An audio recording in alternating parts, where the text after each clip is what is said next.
by the hills and fall for what she's waiting for love to be realized. Hola amigos, soy Cuenticiente.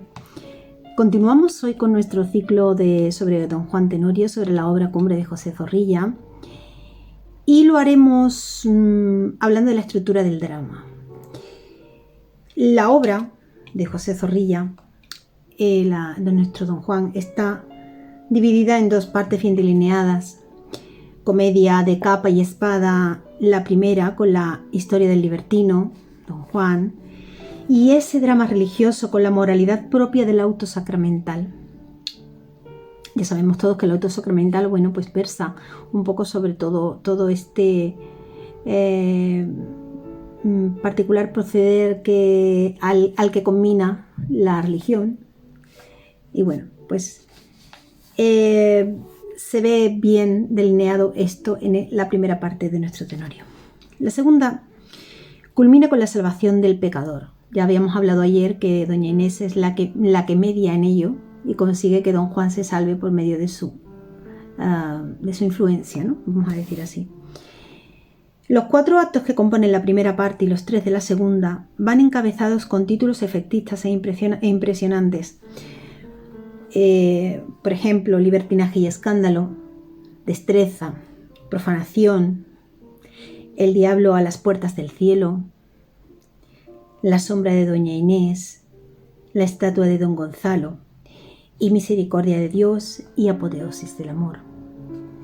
La primera parte es un despliegue de acción y violencia dentro de una increíble concentración de tiempo. ¿Por qué decimos esto? Porque tiene lugar en una noche, en una sola noche, desde las 7:30 a las 8 de la noche hasta la 1 de la madrugada. Ahí se concentra la primera parte de la historia, en una sola noche. Es una inverosimilitud de las horas del reloj de Don Juan.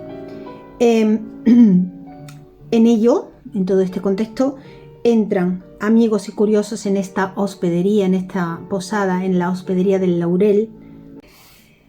Allí espera la llegada de Don Juan y Mejía, esos amigos y esos curiosos. Relacionan una vez todos juntos sus hazañas y combinan a una nueva apuesta, que es lo que os hablaba ayer. Entre ellos dicen, bueno, pues nos falta una conquista, vamos a hacerlo.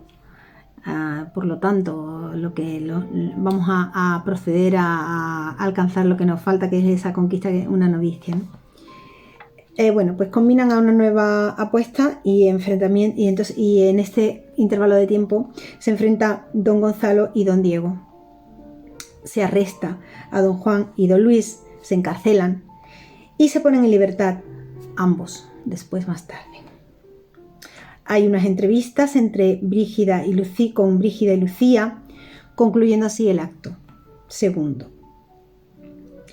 Dice Zorrilla con respecto al tiempo en su obra: estas horas de 200 minutos, fijaos lo que dice, estas horas de 200 minutos son exclusivamente propias del reloj de mi Don Juan. Aquí parece que el tiempo se alarga en una eterna noche, fantástico.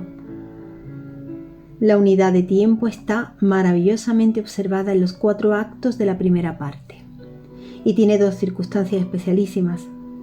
La primera es milagrosa, que la acción pasa en mucho menos tiempo del que absoluta y materialmente necesita. La segunda, que ni mis personajes ni el público nunca saben qué hora es. Fijaos, todo transcurre en una noche eterna, en una noche mágica, fantástica, en la que pasan todas estas cosas, y ni el reloj de Don Juan parece ir como debe, ni tampoco el lector puede saber qué hora es exactamente. Es curioso. En la segunda parte, en el acto cuarto, se abre con Ciuti y Brígida impacientes por Don Juan. La segunda parte, aquí hay un gran salto en el tiempo, transcurre 5 años más tarde de esa noche. En una noche de verano. Marcha a un ritmo lento y meditabundo, en armonía con los conflictos interiores del héroe, que vacila entre realidad y delirio, y con el misterio y suspense que se abren en torno a su salvación. El reloj de arena, al deslizar implacable los granos de la vida, marca el ritmo y eleva la tensión en progresión aritmética. Fijaos, ahora hablaremos de la versificación. Os dejaré la versificación del Tenorio en la cajita de información por si alguno queréis saber exactamente, ¿no? Pero os lo voy a decir así, por ejemplo, a grosso modo.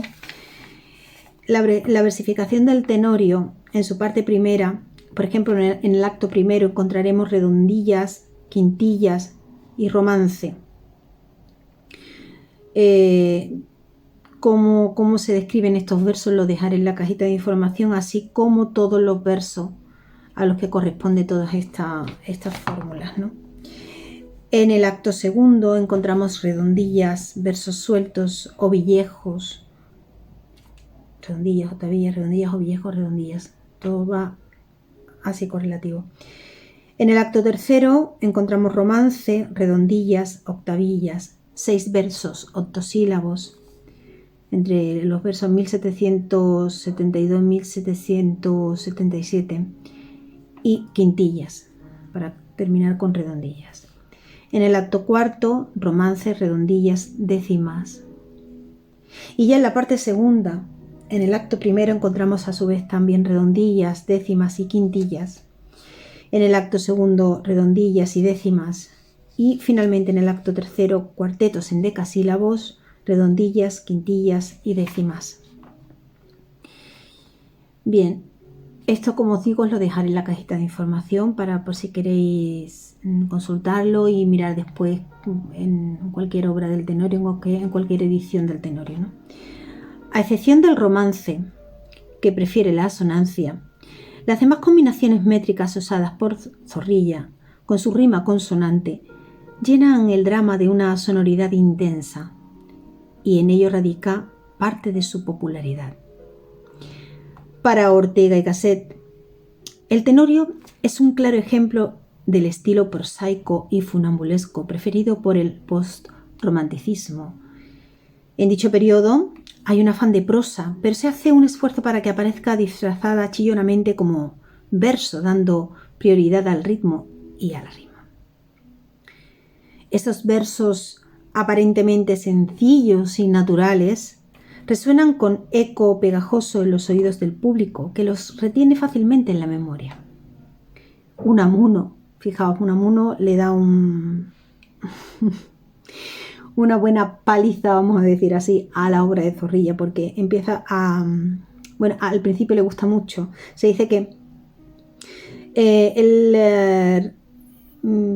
en Recuerdos de Niñez y Mocedad, una obra de él, menciona cómo de joven le gustaba recitar los sonoros versos de nuestro romántico, de nuestro José Zorrilla, ¿no? Esto a Unamuno. Su aversión hacia el Tenorio brotó más tarde, salió más tarde, ¿no? De Unamuno. Decía y repetía que sus gorjeos no creaban nada, no eran poesía. Esto decía Unamuno, ¿no? El Unamuno antimodernista veía en esa musicalidad exterior de los versos zorrillescos un antecedente de los vicios literarios que combatía. Para él no era más que una música de tamboril. Unamuno le dio una buena caña a la obra de Zorrilla, como veis. El vacío y la artificialidad de esas tiradas paródicas contradecían su concepto de la misión del poeta. Esto era de Unamuno, ¿no? Decía, es que ese tú de escritor es algo que es de todos, es que estás en medio de la calle recibiendo las voces de todos y devolviéndolas. Serías no un egoísta, sino un egoísta miserable si te encerraras en la Torre de Marfil, lejos de tus prójimos, a labrar allí día tras día un joyel cualquiera de filigranas, ¿no? La cosa que le decía.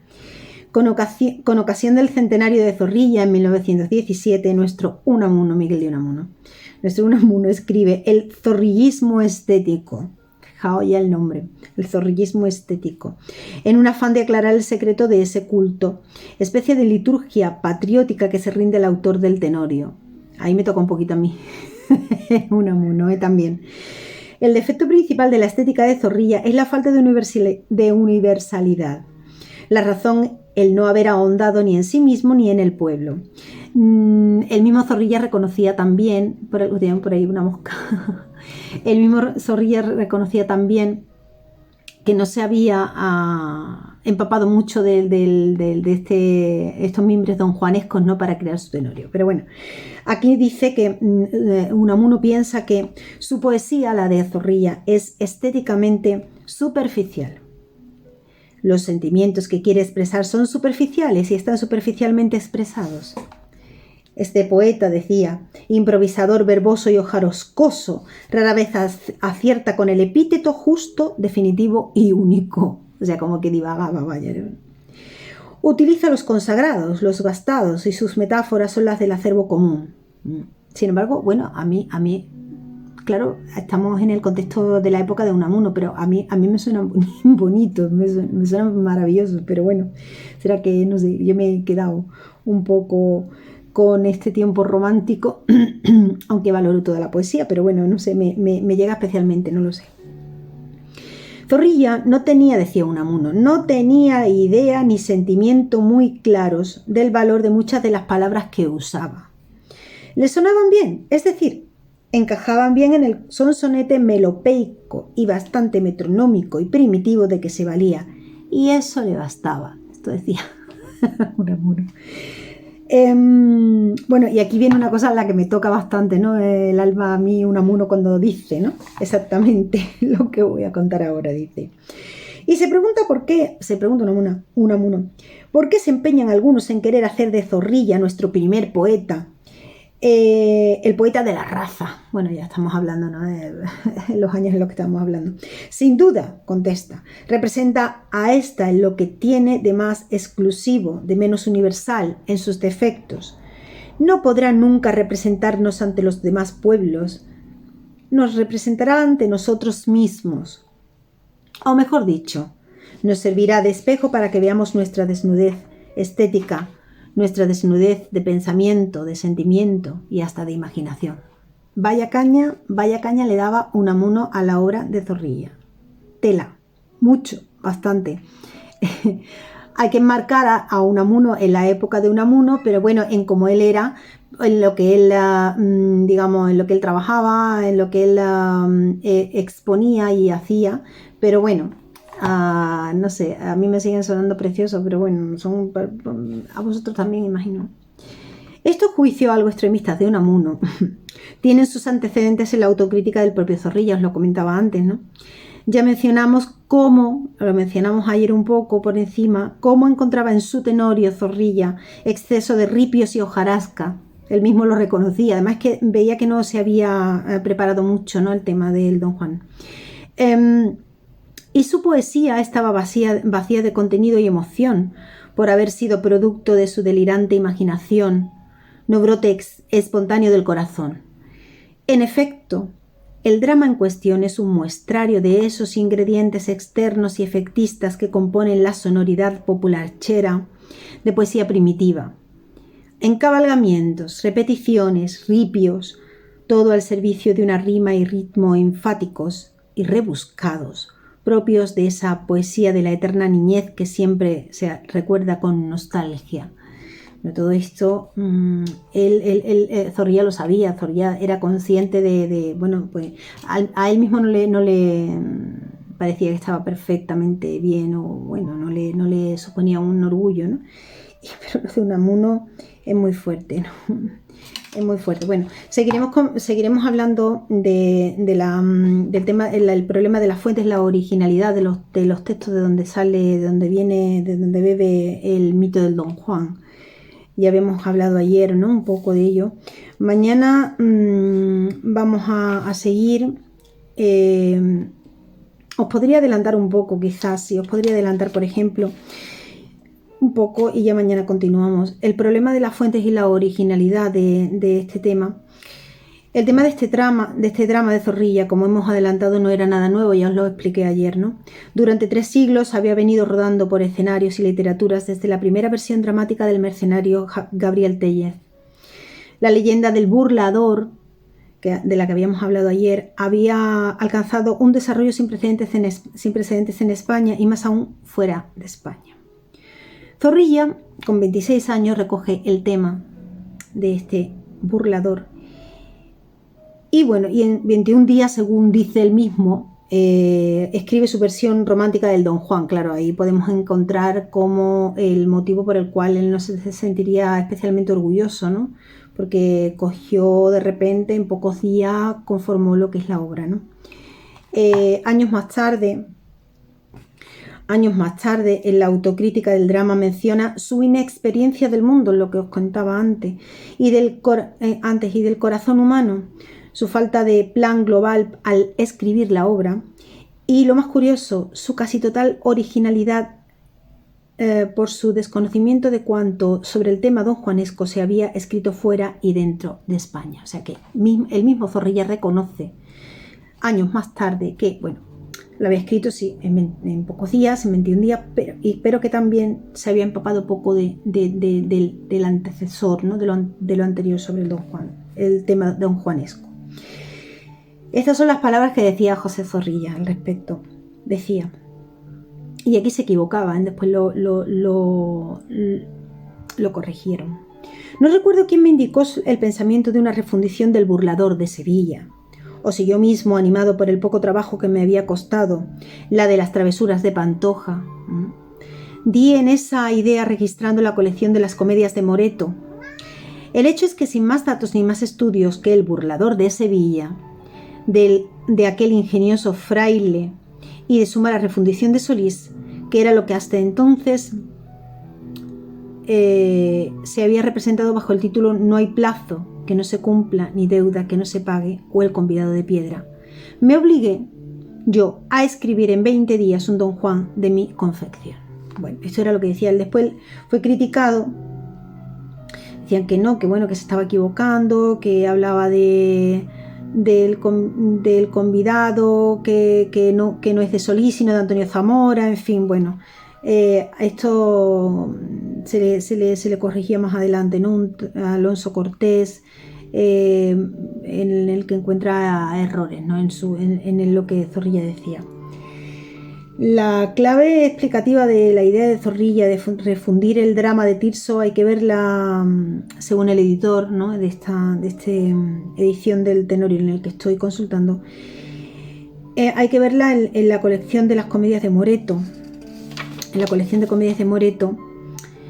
y dentro de ellas, en las travesuras de Pantoja que mencionaba Zorrilla cuando hablaba, aquí antes en el texto que os he leído, detalles que confirman esa hipótesis, ¿no? Por ejemplo, el nombre de Pantoja que da a doña Ana Pantoja en la versión suya de Don Juan Tenorio, en el que nos ocupa, está obviamente tomado de la comedia de Moreto.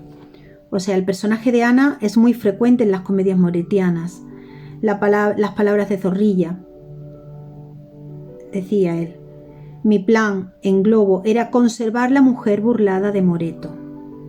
Se refieren a doña Ana de Pantoja, convertida de esta forma en la versión zorrillesca de doña Ana de Ulloa de Tirso.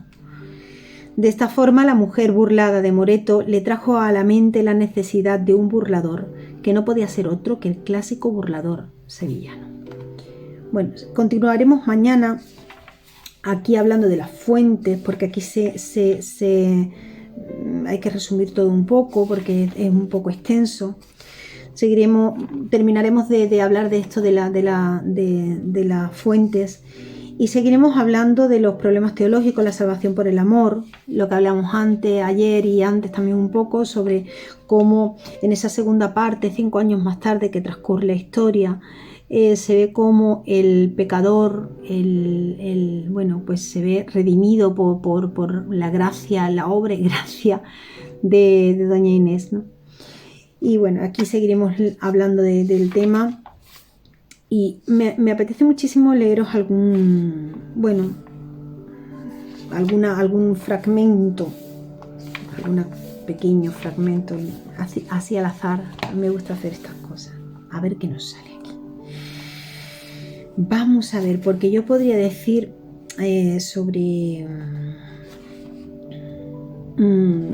no sé, una voz femenina, tal, pero bueno, en fin. A ver, aquí por ejemplo, Brígida e Inés hablan. Estamos, no sé, en el acto cuarto. Este es el acto cuarto. Este título del que habíamos hecho referencia antes, El diablo a las puertas del cielo. Y se define así, se coloca la escena así. Quinta de Don Juan Tenorio, cerca de Sevilla y sobre el Guadalquivir. Balcón en el fondo, 2 puertas a cada lado, se hace la escena. Y dice aquí, por ejemplo, en la escena segunda, doña Inés y Brígida. Dice Inés: Dios mío, cuánto he soñado. Loca estoy. ¿Qué hora será? ¿Pero qué es esto? ¡Ay de mí! No recuerdo que jamás haya visto este aposento. ¿Quién me trajo aquí? Brígida dice: ¿Don Juan? Inés: Siempre don Juan, mas conmigo aquí tú también estás, Brígida. Sí, doña Inés. Pero dime, en caridad, ¿dónde estamos? ¿Este cuarto es del convento? No tal. Aquello era un cuchitril en donde no había más que miseria. Pero, en fin, ¿en dónde estamos? Mirad, le dice Brígida, mirad por este balcón y alcanzaréis lo que va desde un convento de monjas a una quinta de don Juan. ¿Es de don Juan esta quinta? Y creo que vuestra ya, le contesta Brígida. Pero no comprendo, Brígida, lo que hablas. Y le dice: escuchad, estabais en el convento leyendo con mucho afán una carta de don Juan cuando estalló en un momento un incendio formidable. Jesús, dice Inés, espantoso, inmenso. El humo era ya tan denso que el aire se hizo palpable. Pues no recuerdo, dice doña Inés. Tengo que decir que Brígida estaba un poco compinchada, vamos a decir así, para conseguir, porque le pagan. Está un poco compinchada. Y dice la pobre doña Inés Cándida: pues no recuerdo, ¿no?, que haya pasado todo esto que me cuenta. Dice: las dos con la carta entretenidas olvidamos nuestras vidas, yo oyendo y leyendo vos. Y estaba en verdad tan tierna que entrambas a su lectura achacamos la tortura que sentíamos interna. Apenas ya respirar podíamos y las llamas prendían ya en nuestras camas. Nos íbamos a asfixiar cuando don Juan, que os adora y que rondaba el convento, al ver crecer con el viento la llama devastadora, con inaudito valor, viendo que ibais a abrasaros, se metió para salvaros por donde pudo mejor. Vos, al verle así asaltar la celda tan de improviso, os desmayasteis, preciso. La cosa era de esperar. Y él, cuando os vio caer así, en sus brazos os tomó y echó a huir. Yo le seguí, del fuego nos sacó. ¿Dónde íbamos a esta hora? Vos seguíais desmayada, yo estaba ya casi ahogada. Dijo pues: hasta la aurora en mi casa las tendré. Y henos, doña Inés, aquí. Bueno, en fin. Seguiremos mañana con más sobre nuestro don Juan Tenorio. Y bueno, llegaremos a leer más versos y a continuar con nuestros pasajes y nuestra historia sobre el don Juan Tenorio, para conocerlo un poco mejor en esta noche de difuntos, en esta noche de Halloween. Os deseo a todos una feliz noche, sea como fuere, que lo celebréis. Gracias por estar ahí, gracias por escucharme y os emplazo a continuar con nuestro don Juan Tenorio. Chao, chao.